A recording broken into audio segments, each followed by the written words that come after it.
ನಟ ದರ್ಶನ್ ವಿರುದ್ಧ ರೇಣುಕಾಸ್ವಾಮಿ ಕೊಲೆ ಪ್ರಕರಣ ಆರೋಪಕ್ಕೆ ಸಂಬಂಧಪಟ್ಟಂತೆ ಮಂಡ್ಯದಲ್ಲಿ ಸಂಗೀತ ನಿರ್ದೇಶಕ ಹಂಸಲೇಖ ಮೊದಲ ಪ್ರತಿಕ್ರಿಯೆ ಕೊಟ್ಟಿದ್ದಾರೆ. ಉನ್ನತ ಸ್ಥಾನಕ್ಕೆ ಏರಿದವನು ಮತ್ತೆ ಕೆಳಗೆ ಬೀಳೋದು ಬೇಡ. ಆ ಸ್ಥಾನಕ್ಕೆ ಹೋಗಬೇಕಾದ್ರೆ ಸಾಕಷ್ಟು ಕಷ್ಟಪಟ್ಟಿರ್ತಾರೆ. ಹೀಗಾಗಿ ಉನ್ನತ ಸ್ಥಾನಕ್ಕೆ ಏರಿದವನು ಮತ್ತೆ ಕೆಳಗೆ ಬೀಳೋದು ಬೇಡ. ಮಗ ಮಾಡಿದಂತಹ ತಪ್ಪಿಗೆ ತಂದೆಯಂತೆ ನಾವು ನೋವನ್ನ ತಿಂದಿದ್ದೀವಿ. ಇದಕ್ಕೆ ನಾವು ಕೂಡ ಸಾಕಷ್ಟು ನೋವನ್ನ ತಿಂದಿದ್ದೀವಿ. ಸಿನಿಮಾ ಕಲಾವಿದರಾದವರು ಸಣ್ಣದಾಗಿ ಯೋಚನೆ ಮಾಡಬೇಕು. ಸಿಟ್ಟನ್ನ ಸ್ಕ್ರಿಪ್ಟ್ ಮಾಡಬೇಕು, ದ್ವೇಷವನ್ನ ಕ್ಯಾರೆಕ್ಟರ್ ಮಾಡಬೇಕು. ನಾವು ಆ ರೀತಿಯಲ್ಲಿ ಸಿನಿಮಾವನ್ನ ತೋರಿಸಬೇಕು.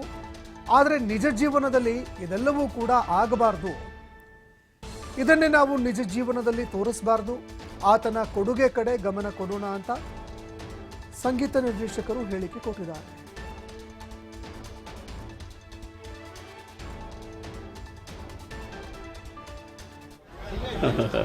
ಸಂಸ್ಕೃತದಲ್ಲಿ ಒಂದು ಒಳ್ಳೆ ಮಾತು, ಅತ್ಯುನ್ನತೆ ಪತನ ಹೇತು. ಚಂದನವನ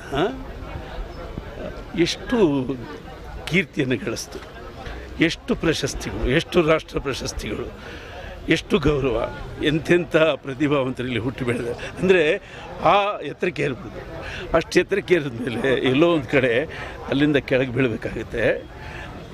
ಹಾಗಾಗೋದು ಬೇಡ. ಅಲ್ಲಿಂದ ಬಿದ್ದದ್ದು ಕೂಡ ಮತ್ತೆ ಹೇಳೋಕ್ಕೆ ಚಾನ್ಸ್ ಇದೆ. ಕೇರಳ ಚಿತ್ರೋದ್ಯಮ ಹೀಗೆ ಆಗಿತ್ತು, ಅದು ಈಗ ಉತ್ತುಂಗದಲ್ಲಿದೆ. ಅಂದರೆ ಕೆಳಗೆ ಬಿದ್ದ ಮೇಲಿದೆ. ಚಂದನವನ, ಅದು ಚಂದನವನ ಕಡೆ. ಒಂದು ಮಳೆಗೆ ಮರ ಒಣಗೋದ್ರೇನಂತೆ, ಇನ್ನೊಂದು ಮಳೆಗೆ ಕಾಡು ಬೆಳೆಯುತ್ತೆ. ನಾವು ಒಂದು ಸಣ್ಣದಾಗಿ ಯೋಚನೆ ಮಾಡಬೇಕು. ನಾವು ಕಲಾವಿದರು, ಅದರಲ್ಲೂ ಸಿನಿಮಾ ಕಲಾವಿದರು.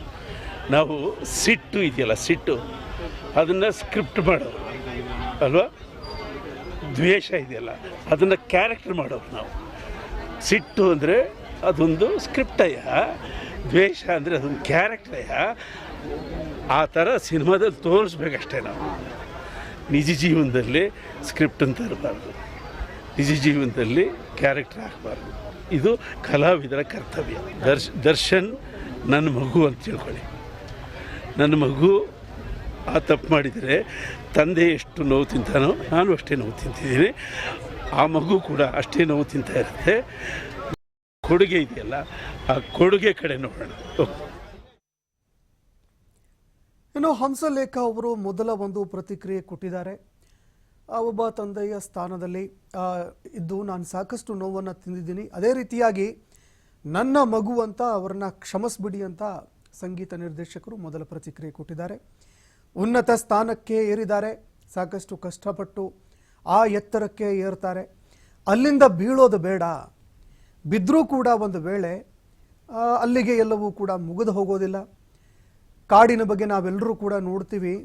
ಒಂದು ಮರ ಒಣಗಿ ಹೋಗಿದ್ದಕ್ಕೆ ಸಂಪೂರ್ಣ ಕಾಡೇ ನಾಶ ಆಗೋದಿಲ್ಲ.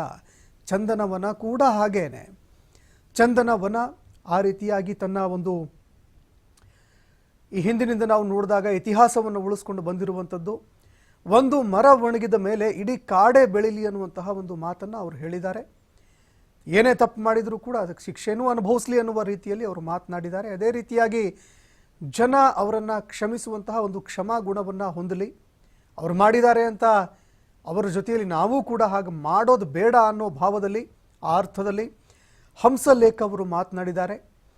ಇನ್ನು ಅದೇ ರೀತಿಯಾಗಿ ಏನೋ ಒಂದು ಸಿಟ್ಟು ಅನ್ನುವಂಥದ್ದು ಏನಿರುತ್ತೆ, ಆ ಸಿಟ್ಟನ್ನು ನಾವು ಸ್ಕ್ರಿಪ್ಟ್ನಲ್ಲಿ ನಾವು ಅದನ್ನು ಬರಿತೀವಿ, ಅದನ್ನು ತೋರಿಸ್ತೀವಿ. ಇನ್ನು ಅದೇ ರೀತಿಯಾಗಿ ದ್ವೇಷ ಅನ್ನುವಂಥದ್ದನ್ನು ನಾವು ನಟನೆ ಮಾಡುವಂತಹ ಸಂದರ್ಭದಲ್ಲಿ ಸ್ಕ್ರೀನ್ನಲ್ಲಿ ನಾವು ಅದನ್ನು ತೋರಿಸ್ತೀವಿ, ನಟನೆಯಲ್ಲಿ ತೋರಿಸ್ತೀವಿ. ಆದರೆ ನಿಜ ಜೀವನದಲ್ಲಿ ಹಾಗಾಗೋದು ಬೇಡ ಅಂತ ಹಂಸಲೇಖ ಅವರು ಮೊದಲ ಪ್ರತಿಕ್ರಿಯೆ ಕೊಟ್ಟಿದ್ದಾರೆ.